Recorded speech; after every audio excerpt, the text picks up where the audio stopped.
그들의 가정과 직장 가운데에, 우리의 교회 가운데에 하나님의 크신 은총이 가득히 넘쳐나시기를 주님의 이름으로 축원합니다.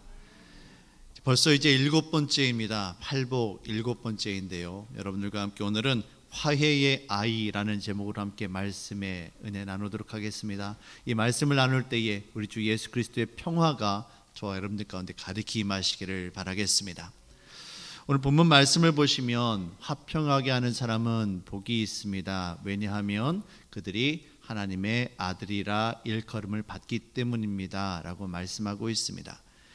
예수께서 말씀하시는 이 화평하게 하는 사람은 어떤 사람일까요?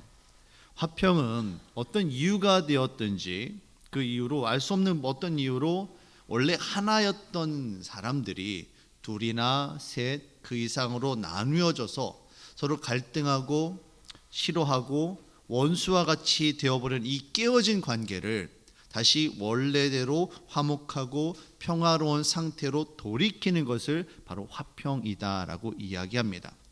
화평하게 하는 사람은 바로 이 평화를 만드는 사람, 바로 피스메이커가 되어집니다.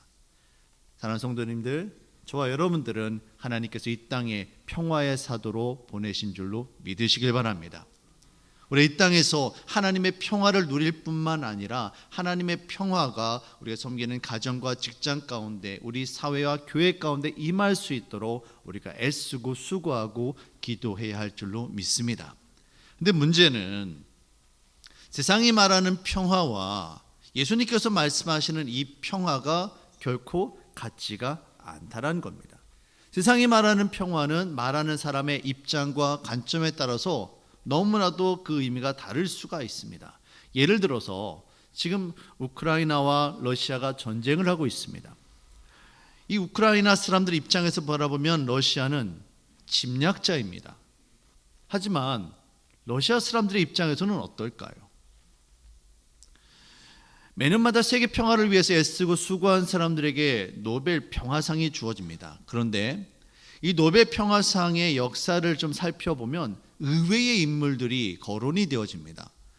독일의 아돌프 히틀러, 소비에트 연방의 이오시프 스탈린, 이탈리아의 베니토 무솔리니, 이들 모두가 다 노벨 평화상 후보로 거론된 인물들입니다. 진짜로 노벨 후보상 추천되어져서 그 등수에 거의 오르락내리락 했던 바로 그런 사람들이에요. 모두가 자신의 권력을 지키기 위해서 무자비한 폭력을 행사했던 독재자들입니다. 그런데 그럼에도 불구하고 이들 모두가 다 노벨 평화상 후보로 추천되었다는 사실입니다. 근데 아이러니하게도요, 비폭력 저항 운동으로 인도의 독립운동에 앞장섰던 마하트마 간디는 그의 일평생 가운데 노벨 평화상을 받지 못했습니다. 왜 그럴까요? 왜냐하면 당시 간디가 세계 강대국이었던 영국 앞에서 영국을 대항해서 인도의 독립운동을 주장했기 때문이었습니다. 영국의 입장에서 바라보면 마하트마 간디는 자신들의 평화를 해치는 사람들인 거죠. 세상에 말하는 평화는 절대적일 수가 없습니다. 인간의 기준에 따라서 각자가 처한 환경과 조건에 따라서 서로 다를 수밖에 없어요. 예수님 당시에도 로마는 일종의 평화를 이루었습니다. 그 당시에 로마의 평화를 팍스 로마나라고 부르죠.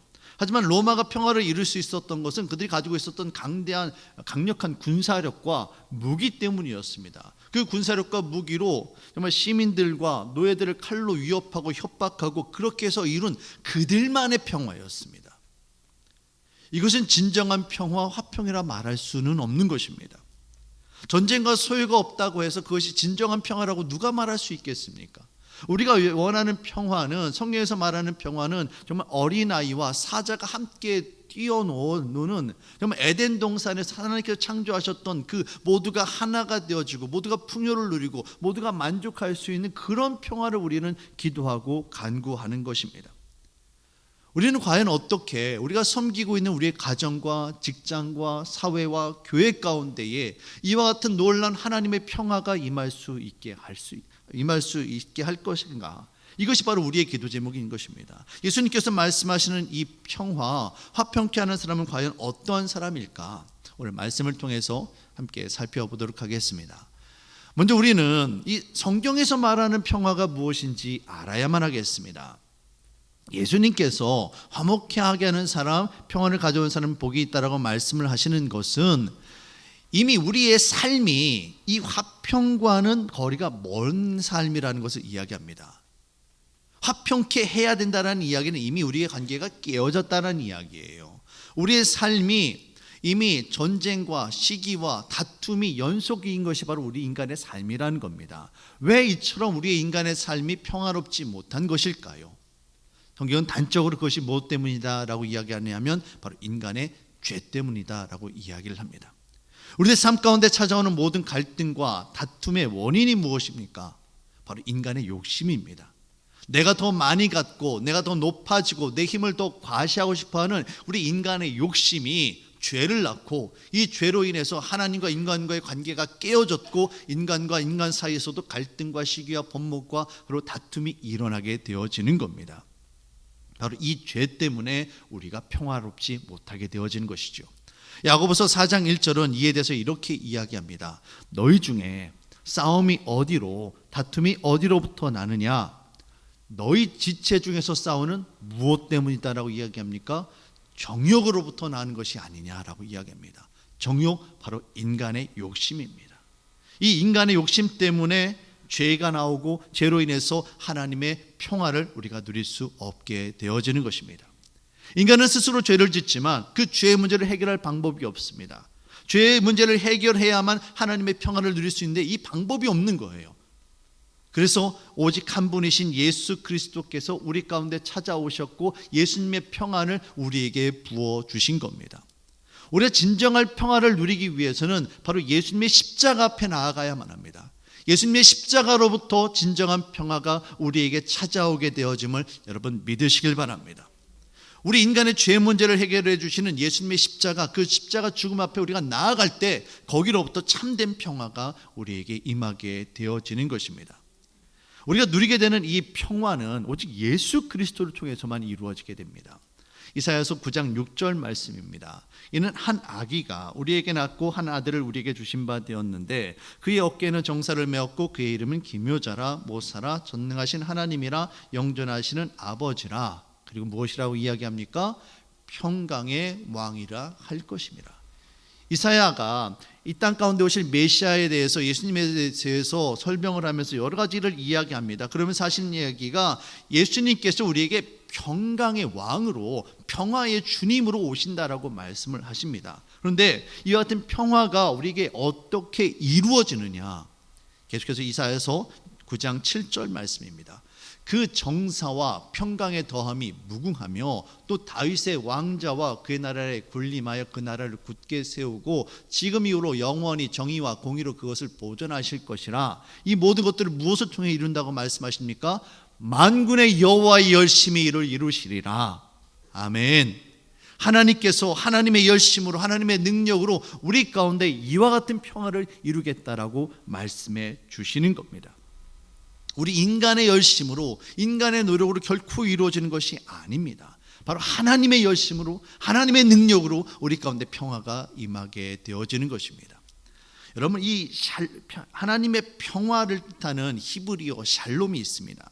샬롬은 어원적으로 그 안에 완전하다, 온전하다, 꽉 차다라는 의미가 담겨 있습니다. 무엇 하나가 빠져서 그리고 불안한 것이 아니라 완전하게 채워져서 만족함을 누린다. 그래서 평화를 누린다는 뜻이 이 샬롬에 담겨 있어요. 그런데 이 샬롬은 명사형이거든요. 샬롬의 동사형이 실람입니다.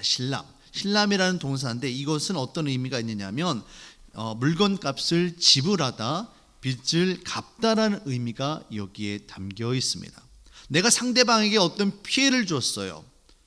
상대방과 나의 관계가 깨어지고 어렵고 불편한 상태에 있습니다. 그래서 그 사람에게 내가 돈을 주고 그 빚을 갚는 겁니다. 그래서 그 돈으로 그 빚을 갚음으로 인해서 상대방의 부족함이 채워지고 나도 만족하고 모두 즐거워하고 평화로운 것, 이것이 바로 샬롬, 만족함의 은혜가 되어지는 겁니다. 우리가 누리게 되는 이 평화는 우리를 위해서 십자가에 달려 죽으신 예수님의 그 대속의 십자가 죽으심, 우리의 죄를 대속해 주시고 대신 죄값을 치러 주신 예수님의 죽으심이 있기 때문에, 예수님께서 신람하셨기 때문에 우리에게 하나님의 샬롬의 은혜가 찾아오게 되어진 것입니다. 오직 예수 그리스도 십자가 보혈의 은혜 없이는 죄 용서함의 문제, 죄 문제를 해결할 수 없고 우리 가운데 참된 평화가 올 수가 없는 것입니다. 예수 그리스도를 우리들의 심령 가운데 모셔드림으로 말미암아 평강의 왕이신 주님께서 부어주시는 그 평화가 저와 여러분들 가운데 가득히 넘쳐나시기를 주님의 이름으로 축원합니다. 그럼 두 번째로, 우리는 과연 누구와 누구 사이에 이 화평을 이루어야 할까요? 우리 누구와의 관계에서 이것이 깨어졌는지, 어떻게 이것을 회복해야 될 것인지 함께 살펴보도록 하겠습니다. 우선 1차적으로 무엇보다도 우리는 하나님과의 화평을 회복해야만 합니다. 하나님과의 평화를 회복해야만 돼요. 하나님과의 관계가 회복되어지지 않으면 사람과 사람 사이의 평화는 이루어질 수 없습니다. 먼저 하나님과의, 나와의 관계가 회복되어져야만 합니다. 하나님은 우리 인간과의 관계를 회복하기 위해서 계속해서 정말 시시때때로 손을 내미시고 우리에게 다가오길 원하십니다. 그런데 문제는 우리가 그 하나님의 평화를, 하나님의 손길을 뿌리치며 거부하는 거예요. 얼마나 인간이 하나님의 다가오심을 거부하는지 모릅니다. 대표적인 예가 무엇이냐면 바벨탑 사건을 볼 수가 있습니다. 하나님께서 노아의 홍수를 통해서 인간의 죄악을 심판하셨습니다. 그리고 다시 한번 하나님께서 인간들을 축복하시죠. 하나님은 그 인간의 그 죄로 인해서 심판하신 것을 후회하시면서 다시는 너희들을 물로 심판하지 않겠다라고 말씀하시면서 하나님의 축복을 부어주십니다. 생육하고 번성하여 온 땅에 가득하라고 말씀을 하십니다. 온 땅 구석구석 가운데 하나님의 평화를 누리며 그 땅 가운데 충만하라고 말씀을 하세요. 그런데 어리석고 죄악된 우리 인간이 하나님의 축복의 말씀을 믿지를 못하는 겁니다. 하나님께서 화해의 손길을 내밀어 주셨는데 그 손길을 받아들이지 않는 거예요. 하나님께서 다시 물로 심판하시지 않겠다라고 무지개를 보여주시면서 약속하시는데, 땅에 충만하라고 말씀하시는데, 그럼에도 불구하고 인간은 하나님을 믿지 못하고 그 불신의 상징으로 바벨탑을 쌓습니다. 바벨탑을 쌓은 그 결정적인 이유가 무엇인가? 창세기 11장 4절에서 이렇게 이야기합니다. 또 말하되, 자, 성읍과 탑을 건설하여 그 탑 꼭대기를 하늘에 닿게 하여 우리의 이름을 내고, 자, 뭐라고 합니까? 온 지면에 흩어짐을 면하자 하였더니, 하나님께서 내가 너희들을 보호하고 지켜줄게, 생육하고 번성해서 땅 위에 충만하라라고 말씀하시는데 우리 인간은 하나님을 못 믿겠다는 겁니다. 우리가 이 탑을 쌓아서 우리가 흩어지지 말고 이 탑을 중심으로 뭉쳐서 살자라는 거예요. 또 혹시 하나님께서 물로 심판하실지 모르니까 높은 탑을 쌓으면 그 탑에 거주하고 있으면은 물의 심판으로부터 우리가 자유하게 되어질 거야. 그 심판을 피할 수 있을 거야 라고 하면서 하나님께서 내미시는 그 화해의 손길을 뿌리치는 겁니다. 우리 인간은 하나님께 다가갈 생각이 없어요. 그러니 결코 하나님과 화평하고 하나님의 평화를 누릴 수가 없는 겁니다. 하나님의 축복을 누릴 수가 없는 거예요. 하나님과 평화해야만, 화평해야만 하나님께서 약속해 주셨던 그 축복의 말씀들을 누릴 수 있는데 우리 인간이 하나님의 평화를 거부하고 있는 겁니다. 그러니 어떻게 합니까? 하나님께서 정말 극단적인 방법으로 인간의 모습을 입고 우리 가운데 찾아오셔야 되죠. 그분이 누구십니까? 바로 예수 그리스도이십니다. 예수님께서 우리 가운데 왜 찾아오셨는가? 성경은 아주 극단적으로 우리 가운데 하나님과 우리 인간과의 사이를 화목케 하기 위해서 왔다라고 성경은 선언적으로 이야기하고 있습니다. 갈라디아서 1장 20절에서 22절 말씀입니다. 그의 십자가의 피로 무엇을 이룬다고 하십니까? 화평을 이루사 만물 곧 땅에 있는 것들이나 하늘에 있는 것들이 그로 말미암아 자기와 무엇하게 되기를? 화목하게 되기를 기뻐하심이라.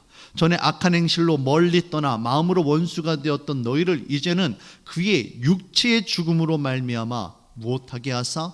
화목하게 하사 너희를 거룩하고 흠없고 책망할 것이 없는 자로 그 앞에 세우고자 하셨으니. 예수 그리스도께서 십자가에 피 흘리심으로 하나님과 원수되었던 우리 인간들을 하나님과 화평하게 하셨음을 여러분 믿으시길 바랍니다. 예수님의 십자가 죽으심으로 인해 우리가 하나님과 화목하게 되어지고 하나님의 평화가 우리에게 임하게 되어진 것입니다. 하나님과 화평하기 위해서는 죄인된 우리가 죽어야 되는데, 죄의 값을 우리가 지불해야 되는데 우리가 죽을 수가 없는 겁니다. 그래서 예수님께서 대신 죽어주시고 예수님께서 그의 죄값을 대신 지불해 주신 거예요. 그래서 우리가 하나님과 화평을 이루게 되어진 것입니다. 하나님 앞에 예수 십자가 은혜로 우리가 완전히 죽어질 때 하나님께서 내 안에 가득히 임재하여 주시고 주께서 나를 다스려 주시고 우리가 주님의 뜻에 온전히 순종하게 되어지고 하나님의 평화와 그 축복을 우리가 번영을 날마다 누리며 살게 되어지고 우리 가운데 어떤 갈등이나 어떤 두려움과 어떤 불편함이 없이 완전히 만족한 상태 샬롬의 은혜를 누리게 되어지는데 우리가 주님 앞에 나아갈 수가 없는 겁니다. 그래서 내가 여전히 살아있기 때문에 내 안에 계신 주님과의 갈등이 계속해서 일어나는 겁니다. 사도 바울이 이야기한 것처럼 우리 마음과 두 마음이 싸우고 있는 거예요. 이래서는 하나님과 화평을 누릴 수가 없습니다. 우리가 대속의 십자가 주님 앞에 나아가서 완전히 십자가 앞에 죽으시기를 주님의 이름으로 축복합니다. 우리가 십자가 앞에 나아가고 우리 자신이 주님 앞에 나아가고 우리가 자신이 죽어질 때에 하나님과 참된 화평의 은혜를 누리고 그 땅 가운데 평화와 하나님께서 주어지는 놀라운 은혜가 우리의 심령 가운데 가득하게 되어질 것입니다. 예수 십자가 은혜로 말미암아 화평의 은혜를 누리는 하나님과 평화를 누리는 저와 여러분들 되어주시기를 주님의 이름으로 축원합니다. 둘째로 이 하나님과 화평을 이루었다라면 이 화평이 우리 안에만 머무는 것이 아니라 인간과 인간 사이, 나와 너와 나 사이에 하나님의 평화를 이루어야만 합니다. 그런데 문제는 우리 인간도 참 하나 되기가 힘든 존재입니다. 얼마나 이것이 힘든지 모르겠습니다. 여러분 보세요. 여러분 직장이나 사회나 여기에서는 각자의 체면이 있습니다. 나름대로 규율이 있어요. 그래서 그 안에서 힘들어도 억지로라도 따르는 것들이 있습니다. 그런데 가장 치열하게 그런 갈등이 일어나는 데가 어딘지 여러분 아십니까? 가장 평화로워야 할 집이에요. 죄송합니다만 여러분의 가정이 어떤지는 모르겠습니다만 저희 집안은 전쟁터예요. 집안에 있는 아들, 딸, 남편, 아내 생각하는 것이 다 다르고 원하는 것이 다 다릅니다. 원하는 것이 다르다 보니 한 집에서 먹고 자고 생활하는데 그럼에도 불구하고 각자가 바라는 게 다 다른 거예요. 한 번은 저희 5 식구가 중국집에 가서 짜장면을 먹으러 갔어요. 그런데 어쩜 이렇게 먹고 싶은 게 다 다른지 웬만하면 좀 통일하자고 하는데도 다 자기 걸 먹어야겠다는 거예요. 어떻게 합니까? 사줘야지요. 한 집에서 같이 지내는데도 너무나도 다릅니다. 맨날 그렇게 죄송합니다. 지지고 볶고 싸웁니다. 저희 집만 그런가요? 여러분 집은 여러분의 가정은 다르신가요? 아침마다 엄마는 애들을 깨우고 일어나라고 정말 씻으라고 게임 좀 그만하라고 공부 좀 하라고 이야기합니다. 그런데 아이들은 어떻습니까? 좀 내버려 두라고 내가 좀 알아서 하겠다라고. 아이들이 점점 자라나면서 자신들의 생각이 커면서 엄마 아빠의 말을 귀찮아합니다. 들으려 하지 않습니다. 심지어는 사춘기 아이들은 문을 걸어 잠그고서 나오려고 하지 않습니다.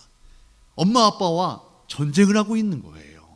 가장 평화로워야 할 집안에서 그와 같은 다툼이 일어나고 있는 겁니다.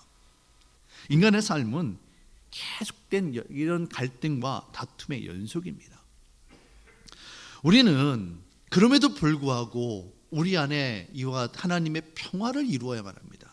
최소한 우리가 예수 그리스도를 믿는 예수님의 제자라면 발복 가운데 정말 화평하게 하는 자는 복이 있다라 말씀하시는 예수님의 말씀에 순종하는 우리가 되어야 되는 줄로 믿습니다. 저 여러분들의 삶 가운데에 특별히 여러분의 가정과 여러분의 자녀들과의 관계 가운데에 하나님의 평화가 가득히 임하시기를 주님의 이름으로 축원합니다. 에베소서 4장 2절과 3절 말씀입니다. 모든 겸손과 온유로 하고 오래 참음으로 사랑 가운데서 서로 용납하고 평안에 매는 줄로 성령이 하나 되게 하신 것을 힘써 지키게 하라. 우리가 어떻게 이 평안을 지킬 수 있는가? 사도 바울이 하는 말이 우리가 하나라고 합니다. 하나의 교회, 한 분이신 예수님, 한 분이신 성령님, 한 분이신 성부 하나님, 우리가 같은 믿음 안에 있고 하나의 세례를 받았으니 우리는 하나다라고 이야기를 해요. 그런데 이와 같은 하나됨을 어떻게 지키라고 이야기합니까? 힘써 지키라고 이야기합니다. 힘써 지키라고 이야기해요. 이 말은 하나님의 평화, 함께 하나 된 이것은 그냥 내버려 둔다라고 해서 저절로 이루어지는 것이 아니다라는 이야기입니다. 이 하나됨은, 이 평화는 어느 누군가가 수고하고 애쓰고 노력해서 힘쓸 때 이것이 지켜질 수 있다는 거예요. 근데 무엇으로 이것을 지켜야 되는가? 바로 평안에 매는 줄로 지켜야 된다라고 이야기합니다. 이 평안에 매는 줄이 무엇입니까? 바로 하나님의 평안입니다. 하나님의 평안이 우리 안에 임하게 되어지고, 나뿐만이 아니라 내 형제 자매에게도 하나님의 평안이 임하게 되어지고, 그 평안으로 함께 하나가 되어지는 거예요. 이럴 때 우리 안에 참된 평화가 임할 수 있게 되어집니다. 우리 인간의 노력으로는 평안을 만들 수가 없어요. 하나님의 평안이 임하고 그 평화로 함께 하나가 되어질 때 우리 안에 참된 평화가 임할 수 있는 겁니다. 그런데 중요한 것은 이 평안을, 주님께서 주신 세상 근무수로 빼앗을 수 없는 이 평안이 어떻게 다른 사람들과 연결되어질 수 있느냐, 바로 하나님께서 부어주시는 그 십자가 사랑, 겸손과 온유의 마음으로 서로 오래 참고 사랑하고 용서할 때 우리가 하나가 될 수 있음을 여러분 믿으시길 바랍니다. 우리가 하나님의 화평을 누릴 수 있는 방법은 다른 무엇이 아니에요. 바로 마태복음 5장 9절 말씀을 보시면, 화평하게 하는 사람은 복이 있나니 그들이 하나님의 아들이라 일컬음을 받을 것이다 라고 이야기합니다. 화평하게 하는 사람이 무엇이다 라고 이야기합니까? 바로 하나님의 아들입니다. 하나님의 아들은 예수님이시면서 동시에 저와 여러분들이에요. 아들은 부모의 말에 순종하는 자들입니다. 하나님의 아들의 속성은 순종이에요. 여러분, 팔복에서 순종하면 떠오르는 단어가 무엇입니까? 온유입니다. 온유. 하나님의 뜻에 다스려지는 거예요. 자꾸 주변의 사람들이, 내 옆에 있는 사람들이 나로 하여금 분노가 들끓어오르게 만듭니다. 자꾸 화를 내게 만드는 거예요. 그런데 그렇게 되어지면 하나님의 평화가 우리 가운데 이루어질 수 없습니다. 그렇기 때문에 하나님의 말씀에 순종하며 나의 뜻을 내려놓는 거예요. 상대방이 자꾸만 나에게 찌르는 말을 합니다. 자꾸만 시험 들게 만들고요, 낙심하게 만듭니다. 그래서는 하나님의 평화가 우리 가운데 임할 수가 없는 거예요. 그래서 어떻게 합니까? 하나님의 말씀으로 나를 끌어올리는 겁니다. 사랑하는 마음으로 그를 용서하고요, 품어주는 겁니다. 그렇게 되어질 때에 진정 우리 가운데 온유함으로 참된 하나님의 평화가 임할 수 있는 겁니다. 에베소서 4장 2절 3절 말씀 다시 한번 읽도록 하겠습니다.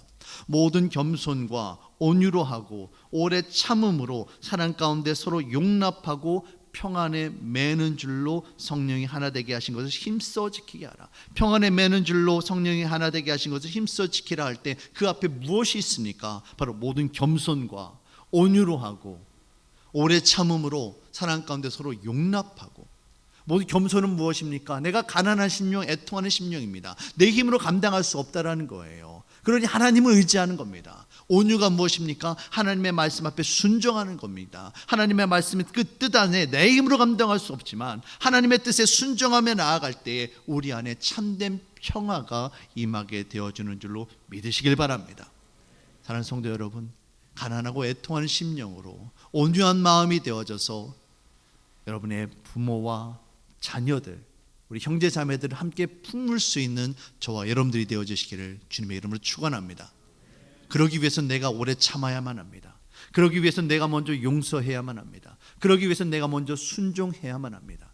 우리가 하나님의 아들이 되어져서 하나님의 뜻에 순종하며 나아갈 때, 우리의 삶 가운데 하나님의 화평을 이루라 말씀하시는 그 하나님의 뜻에 순종하며 나아갈 때 우리 안에 참된 평화가 임하게 될 줄로 믿습니다. 화평은 그냥 거저 이루어지지 않습니다. 거기에는 반드시 대가 지불이 필요합니다. 누군가의 희생이 필요하고 누군가의 수고가 반드시 필요합니다. 여러분의 가정이 날마다 화목하고 평안하다면 여러분 반드시 기억하시기 바랍니다. 여러분의 가정 가운데 누군가가 수고하고 있다는 거예요. 누군가가 죽어주고 있고 누군가가 희생하고 있다는 겁니다. 그 사람 때문에 여러분의 가정이 화평한 거예요. 화목은 절대로 그냥 이루어지지 않습니다. 여러분과 함께 영상을 하나 좀 보려고 하는데요. 보기 전에 제가 잠시 설명을 하나 좀 드리도록 하겠습니다. 1960년대 초에 캐나다 선교사인 던 리차드슨 선교사님이 그의 아내와 그때 생후 7개월 된 어린 아이와 함께 오스트레일리아에 있는 버뮤다 뉴기니 섬으로 선교 사역을 떠나게 되어집니다.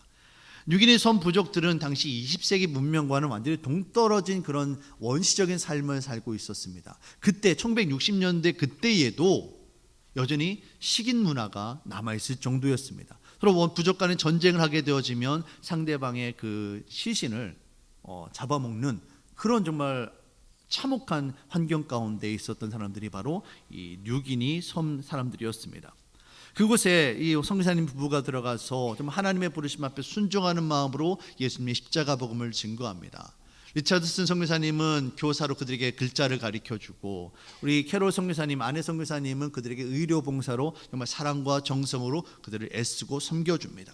그런데 안타까운 것은 뭐냐면 이 사위 부족 가운데 그들이 정착을 했는데요, 사위 부족은 오랜 시간 동안에 부족 간의 전쟁과 싸움이 있었던 그런 부족이었습니다. 그러다 보니까 서로가 가까이 하면 그냥 자칫하면 싸움이 일어나고 전쟁이 일어나니까 서로 멀리 거리를 두고 살았던 거예요. 그런데 그곳에 선교사님 부부가 들어와서 글자를 가르쳐주고 의료 봉사를 한다는 이야기를 듣고 다른 부족의 사람들이 사이부족 마을로 온 겁니다. 서로 원수가 되었던 사람들이 만나게 되니 어떻게 되어집니까? 자그만 거 하나에도 시비가 일어나고 다툼이 일어나고 싸우고 죽이는 사건들이 계속해서 일어나는 거예요. 너무나도 빈번히 일어납니다. 선교사님 부부가 너무나도 마음이 아팠어요. 우리 때문에 이 부족이 전쟁을 하고 있다는 거예요. 그래서 그들을 정말 타이르고 정말 애쓰고 권면하고 하지만 말을 듣지 않습니다. 하다못해 선교사님 부부가 이래서는 안 되겠다, 우리가 이 마을을 떠나자라고 결심을 합니다. 그러면 서로 싸우지 않고 최소한 죽이지 않겠지라는 생각에 떠날 결심을 합니다. 이 소식을 듣고 깜짝 놀란 사회적 주장이 선교사님 부부를 찾아와서 제발 떠나시지 말라고, 선교사님 부부가 떠나시면 안 된다라고 그들을 정말 사정을 합니다. 그리고 자신들끼리 회의를 해서 그동안 싸웠던 그 부족들에게 다 연락하고 화해하고 화목하게 지내기로 살겠다라고 다짐을 합니다. 그런데 그 화해하는 방법이 아주 대단히 놀랍습니다. 뉴기니 섬에 사는 부족들은요, 오랜 시간 전쟁과 그런 그 복수에 익숙한 사람들이었습니다. 그러다 보니까 상대방을 쉽게 믿지를 않는 거예요.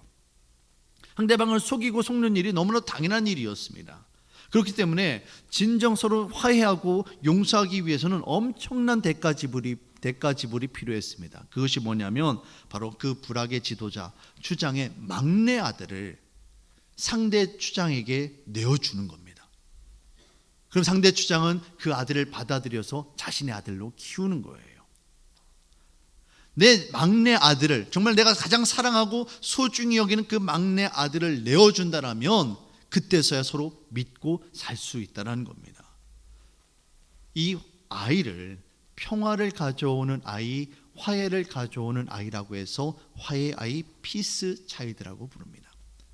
리차드슨 선교사님은 예수 그리스도께서 이 땅 가운데 화해의 아이로 찾아오셨고 우리의 사이에 막혀 있었던 담들을 모두 헐어주시고 하나님의 은혜로 우리가 하나 되게 만들어 주셨다, 우리 가운데 평화가 이루게 하셨다라고 말씀하시면서 이 화해의 아이를 통해서 그 사이 부족에게 예수 그리스도를 통한 참된 평화 샬롬의 은혜를 전합니다. 그리고 사이 부족이 이 화해의 아이신 예수님을 영접하고 그 부족이 변화되어지고 놀라운 변화의 삶을 살게 되어집니다.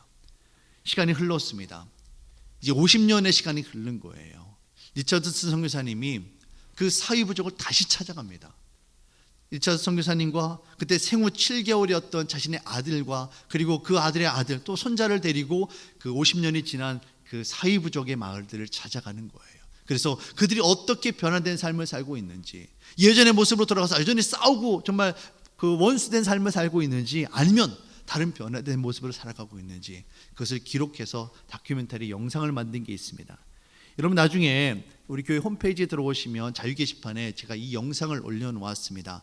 영상에 좀 그 유튜브를 아시는 분들은 Never the Same이라는 제목으로 찾아보셔도 되고요. 거기에 무슨 자막 기능을 쓰시면 한국어로도 번역된 걸 보실 수가 있습니다. 그 영상을 짧게 편집해서 여러분들과 함께 보도록 하겠습니다.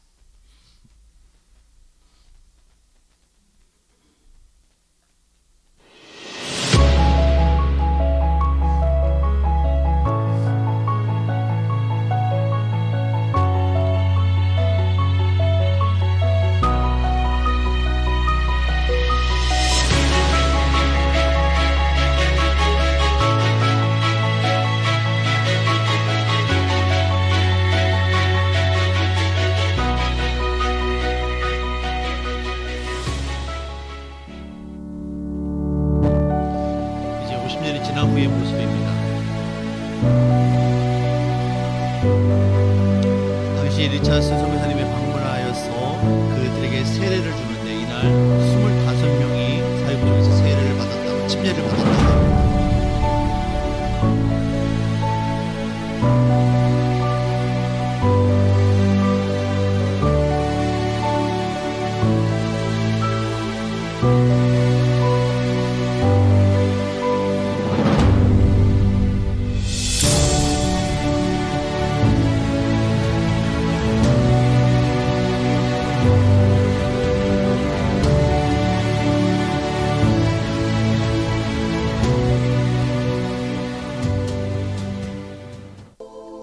The younger generation is really thriving. There are lots of challenges, but they're aggressive. They're taking places of leadership. I'm impressed with the desire to progress, the desire to make an impact.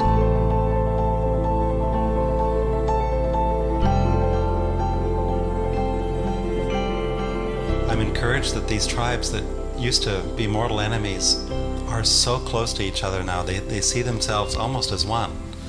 The old tribal barriers and divisions that I sensed and knew as a child have long since broken down. And they really feel themselves as being one people. Part of that is because they share a sense of significance and identity by virtue of their story that has been told.